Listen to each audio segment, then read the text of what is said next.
பேரு மெசலினா 1960 ரிலீஸ் ஆன படம். ஸ்டார்டிங் சீன்லயே ஹீரோயினை தான் காமிக்கிறாங்க. அவகிட்ட சீக்கிரட்டா ஒருத்த வந்து பேசிக்கிட்டு இருக்கான். ரெண்டாவது பேரரசர் இருந்ததுனால இப்ப கிளாடியஸ் தான் அந்த அரசவைக்கு வர போறான். சரியான நேரம் பார்த்து நான் உனக்கு அவனுக்கு கல்யாணம் பண்ணி வச்சுறேன், அதுக்கப்புறம் மீதி நீ பாத்துக்கோங்கிற மாதிரி சொல்லிட்டு அங்க இருந்து கிளம்ப. இப்போ புதுசா இந்த அரியணையை எடுத்துக்க போற இந்த அரசனுக்காக ஒரு ஃபங்க்ஷன் நடத்திட்டு இருக்காங்க. அது முடிஞ்சதுக்கு அப்புறம் அன்னைக்கு நைட்டு அங்க நிறைய கிளாடியேட்டர்ஸ் எல்லாம் வச்சு சண்டை போட்டுக்கிட்டு இருக்கு. அந்த சமயம் பார்த்து ஹீரோயின் கிட்ட பேசிட்டு இருந்த அல்லகை இருந்திருப்பான்ல, அவன் இந்த அரசன் கிட்ட உங்களுக்கு இந்த அரியணை வந்துருச்சு, இனி அடுத்ததா உங்களுக்கு ஒரு கல்யாணத்தை பண்ணிட்டா ஒரு ராணியையும் நம்ம தேர்ந்தெடுக்கலாங்கிற மாதிரி சொல்ல, இவருக்கு எனக்கு தகுந்த ஒரு பொண்ணு இப்போ இங்க யாரு இருக்கான்னு சொல்லி தெரியல, நீ யாரையாவது பார்த்து வச்சிருக்கியான்னு சொல்லி கேட்க, அங்கேயே ஒருத்தர் இருப்பான். அவனோட ரிலேட்டிவ் லேடி தான் இந்த படத்தோட ஹீரோயின். அவன் ஹீரோயின் பேரை சொன்னதும் இந்த வயசான அரசனும் அதுக்கு ஓகே சொல்லிட்ட மாதிரி தான் தெரியுது. ஆனா அங்க இருக்க ஒருத்தன் இவர் சொல்றது தப்பான ஐடியாவா தெரியுது. இந்த ரோம சாம்ராஜ்யத்தை கண்டிப்பா மிகப்பெரிய ஆபத்து வரப்போகுதுங்கிற மாதிரிலாம் இந்த அரசன் கிட்ட எச்சரிக்கை. ஆனா அவர் அதெல்லாம் கேட்கற மாதிரி தெரியல. ஏதோ ஒரு நல்ல விஷயத்துக்காக தான் இந்த சொல்லியிருப்பான்னு பார்த்தா ஆக்சுவலா இவன் வந்து ஹீரோயினை லவ் பண்ணிட்டு இருந்திருக்கான். அதுக்காகத்தான்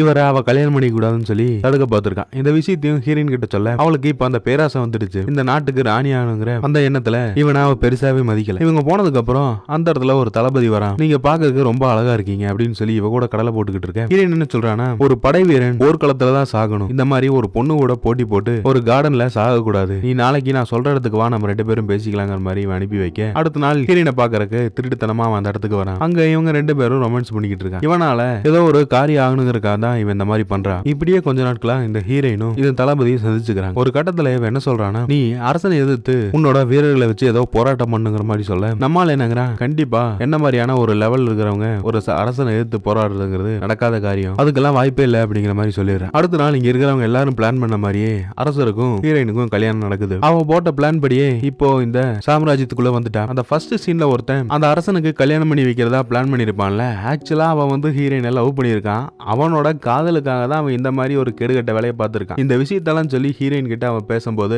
அவன் என்ன சொல்றான், இப்போ நீ நினைக்கிற மாதிரி நான் ஒன்னும் சாதாரண ஆள் கிடையாது, இந்த சாம்ராஜ்யத்தோட அரசி, மரியாதையை நடந்துக்கோ அப்படிங்கிற மாதிரி சொல்ல, இந்த கிழவன் என்ன சொல்றான், இப்பவே நான் போய் இந்த உண்மையை சொன்னா என்ன ஆகுன்னு தெரியல, அடுத்த செகண்டே நீ இங்க இருந்து வெளியே போயிடுவ அப்படிங்கிற மாதிரி பிளாக்மெயில் பண்ண, ஹீரோயின் இதுக்கு மேலேயே இவனை உயிரோட விட்டு வைக்கிற சரியில்லைன்னு சொல்லி அங்க பக்கத்துல சரக்கு இருக்கும், இவனை பேசி மயக்கி அங்க கொண்டு போய் அந்த கிளாஸ்ல இருக்கிற வைனை ஊத்தி கொடுத்து இவனை குடிக்க வச்சு அங்கேயே இவன் மயங்கி கீழே விழுந்துடுறான். அப்போ அங்க ஒரு கத்தி இருக்கு. அந்த கத்தி எடுத்து இவனை குத்தி அவ சாவடிக்கிறான். இங்க நடந்த இந்த சம்பவத்தை ஒருத்தன் பார்த்திருப்பான். அவன் உள்ள வந்ததுமே ஹீரோயின் என்ன சொல்றானா, இன்னைக்கு தான் எனக்கு ஃபர்ஸ்ட் நாள் கல்யாணம் ஆயிருக்கு, இப்பவே இந்த விஷயத்தை அரசர்கிட்ட நீ சொல்ல வேணாம், நாளைக்கு காலையில சொல்லிக்கோ, ஒரே ஒரு நைட்டு மட்டும் எனக்கு டைம் கொடுங்கிற மாதிரி சொல்ல, அவனுக்கு கண்டுக்காம அங்கிருந்து போயிடுறான். அன்னைக்கு நைட்டு இவ தூங்கிட்டு இருக்கும்போது அங்க இருக்க ஒருத்தனுக்கு தெரியும் ஹீரோயின் வந்து ரொம்ப டேஞ்சரான ஆளுன்னு சொல்லி. இவளை கொல்றதுக்காக ஒருத்தனை ஏவி விட அவனும் ஹீரோயினை கொலை பண்றதுக்காக ஒரு கத்தியை வச்சு அவ பக்கத்துல போக அவ சடனா கண் முழிச்சிடறான். உன்னை யாரு இங்க அனுப்பியிருப்பாங்கன்னு எனக்கு தெரியும், நீ எதுக்காக வந்திருக்கேன்னு தெரியும், வந்த வேலையை பார்க்க வேண்டியதான்னு சொல்லி பேசிக்கிட்டே இவனுக்கு பக்கத்துல வராவ இவனோட மைண்டை அப்படியே டைவர்ட் பண்ணி இவன் கூட ஹீரோயின் ரொமான்ஸ் பண்ணிக்கிட்டு இருக்காங்க. அவன் அந்த பெட்லயே படுத்து தூங்கிடுறான். அடுத்த நாள் அங்க இருக்க ஒரு தளபதியை கூட்டு வந்து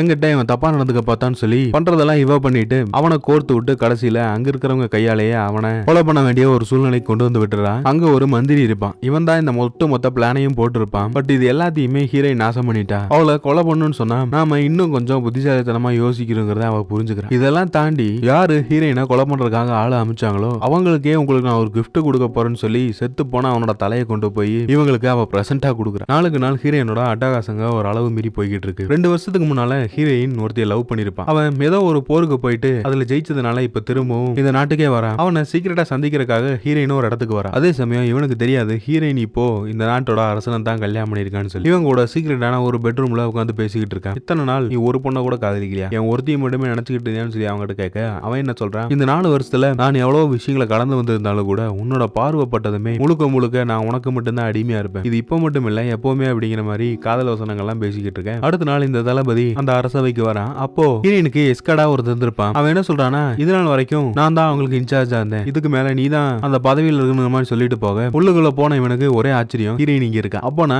இவன் வந்து இவனுக்கு துரோகம் பண்ணிட்டான் அப்படிங்கறனால இவன் கோவப்பட ஹீரோயின் இவனை பக்கத்துல கூப்பிட்டு நான் எப்பவுமே உங்க கூட இருக்க இந்த மாதிரியான திட்டத்தை போட்டங்கிற மாதிரி சொல்ல இப்பதான் இவனுக்கு ஒரு விஷயம் தெரியுது. இவளோட பேரை சொல்லி தான் அங்க இருக்கிற ஏழை மக்களை எல்லாம் இங்க இருக்க சோல்ஜர்ஸ் எல்லாம் சில பேர் காலி பண்ண சொல்லி டார்ச்சர் பண்ணிட்டு இருந்திருப்பாங்க. அது எல்லாத்துக்கும் காரணம் நீயான்னு சொல்லி ஹீரோயின் கேட்க அவ ஏதோ விஷயங்களை சொல்லி இவன் மைண்டை டைவர்ட் பண்ணி இவனை கன்வின்ஸ் பண்ண பாக்குறான். இவனும் இப்ப அவளோட அழகுல மயங்கி இருக்கனால எது சரி எது தப்புன்னு கூட இவனுக்கு தெரியல. உண்மை சொல்ல போனா அங்க இருந்த ஆர்மி ட்ரூப்லயே இவன் கொஞ்சம் பலசாலியா இருந்திருப்பான். அதுக்காக தான் ஃபர்ஸ்ட் ஹீரோயின் இவனை கரெக்ட் பண்ணிருக்கான். இந்த அரண்மனையிலேயே ஹீரோயினை எதிர்க்கிற ஒரு குரூப் இருக்கும். அவங்க கிட்ட போய் ஒருத்தன் பேசிக்கிட்டு இருக்கான், நீ யார உன்னோட பகடக்காயா நினைச்சுக்கிட்டு இருக்கியோ, யாரை வச்சு ஹீரோயினை ஜெயிக்கலான்னு சொல்லி கனவு கண்டுகிட்டு இருக்கியோ அவன் இப்போ அவளோட வலையில விழுந்து கிடக்குறான். அது போக அவ சொன்னா உன்ன கூட அவன் கொலை பண்ண தயங்க மாட்டாங்கிற மாதிரிலாம் சொல்ல அந்த லீடருக்கு இது மேல நம்பிக்கை இல்ல. என்னோட தளபதி பத்தி எனக்கு தெரியும், நீ நினைக்கிற மாதிரி ஒரு பொம்பளைங்களாம் மயங்கக்கூடிய ஆள் கிடையாது அப்படிங்கிற மாதிரி அவனை ரொம்ப பெருமையா பேசுறாரு. எதிரி நாட்டு படை வீரர்கள்லாம் வீழ்த்ததுனால இவங்களுக்கு ஒரு மிகப்பெரிய விருந்து ஒண்ணு நடந்துகிட்டு இருக்கு. அதுவும் ராஜ விருந்து. அங்க குடிக்கிறதுக்கு சரகுல இருந்து ஏகப்பட்ட பொண்ணுங்க வரைக்கும் இங்க இருக்க ஒவ்வொருத்தனும் என்ஜாய் பண்ணிக்கிட்டு இருக்கான். அப்போ ஹீரோயின் இந்த தளபதி கூட பேசிக்கிட்டு இருக்கான். அவனை எந்த அளவுக்கு இவனால பிரெயின் வாஷ் பண்ண முடியுமோ பண்ணி அங்க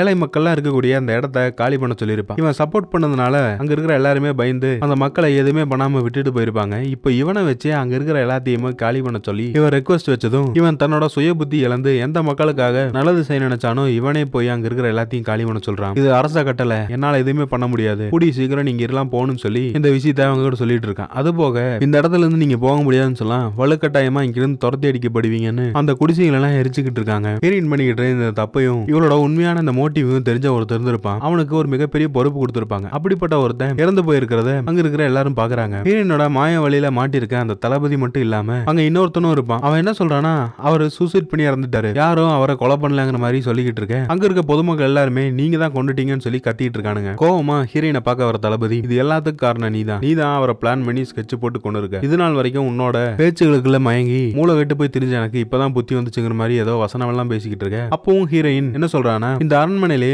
இந்த தளபதிக்கு ஈக்குவலா இருக்கக்கூடிய ஒரு பொசிஷன்ல இன்னொருத்தர் இருப்பான், அவன் தான் எல்லாத்துக்கும் காரணம். அவன் உன்னோட க்ளோஸ் ஃப்ரெண்டுங்கிறனால நீ அவன் மேல சந்தேகப்பட மாட்டேங்கிற, என் மேல நீ தப்பா நினைக்கிற, உனக்கு நம்பிக்கை இல்லைன்னா நீ அவன்கிட்டயே விசாரிச்சு பாருங்கிற மாதிரி இவங்க ரெண்டு பேருக்குள்ளேயே அவர் ட்விஸ்ட் பண்ணி விட பாக்குறா. இந்த தளபதியும் அதை பத்தி விசாரிக்கிறதுக்காக அந்த பக்கம் போயிட்டு இருக்கும்போது அங்க ஒரு லேடி இருக்கா. அவ இவனுக்கு அட்வைஸ் பண்றா, நீ நினைக்கிற மாதிரி அவர் தற்கொலை எல்லாம் பண்ணிக்கல, இது முழுக்க முழுக்க ஹீரோயின் பண்ணதுதான், ஆனா உனக்கு இது புரிய மாட்டேங்குது மாதிரி சொல்ல இவன் அதை ஏத்துக்கக்கூடிய மனநிலை கிடையாது, அவங்க ரொம்ப நல்லவங்க, இந்த மாதிரியான தப்பா அவங்க பண்ணிருக்க வாய்ப்பே இல்லைங்கிற மாதிரி இப்பவும் ஹீரோயினுக்கு தான் சப்போர்ட் பண்ணி பேசிக்கிட்டு இருக்கான். இப்ப இந்த தளபதியோட க்ளோஸ் ஃப்ரெண்டு ஹீரோயின் வர சொன்னதா அந்த இடத்துக்கு போக இவ அவனை செட்யூஸ் பண்ணி அவங்க கூட ரொமான்ஸ் பண்ணிக்கிட்டு இருக்கான். எப்படியும் தளபதி உங்ககிட்ட இந்த விஷயத்தை விசாரிக்க வருவான், நீயும் அவனும் க்ளோஸ் ஃப்ரெண்ட்ஸ்ங்கறனால நீ எதை சொன்னாலும் அவன் நம்ப தான் போறான் அப்படின்னு அவர் சூசைட் தான் பண்ணிக்கிட்டாரு, யாருமே அவரை கொலை பண்ணலன்னு சொல்லி அந்த தளபதி கிட்ட இவங்கிட்ட சொல்றாங்க. யாராவது இவங்களை எதிர்த்து ஏதாவது ஒரு விஷயம் பண்ணலாம்னு நினைச்சாலே ஒரு முத்தத்தை கொடுத்து ஹீரோயின் அவங்களை ஆஃப் பண்ணிடுறான். பல சாம்ராஜ்யங்கள்லாம் இந்த உலகத்துல ஏன் அழிஞ்சு மண்ணோட மண்ணா போச்சுங்கிறது இப்பதான் தெரியுது. இந்த தளபதியை பார்க்க வர அவன் க்ளோஸ் ஃப்ரெண்ட் ஹீரோயின் சொன்ன மாதிரி அவன் பொய் சொல்லல, உண்மையை சொல்லிடுறான். நானும் அங்க இருக்க சில பேர் சேர்ந்தா அவரை கொலை பண்ணும், அதுவும் ஹீரோயின் சொன்ன அந்த காரணத்துக்காக தான். அவ எங்க எல்லாரையும் பிரெயின் வாஷ் பண்ணி அவளோட அழகுல மயக்கிட்டா. இப்ப கூட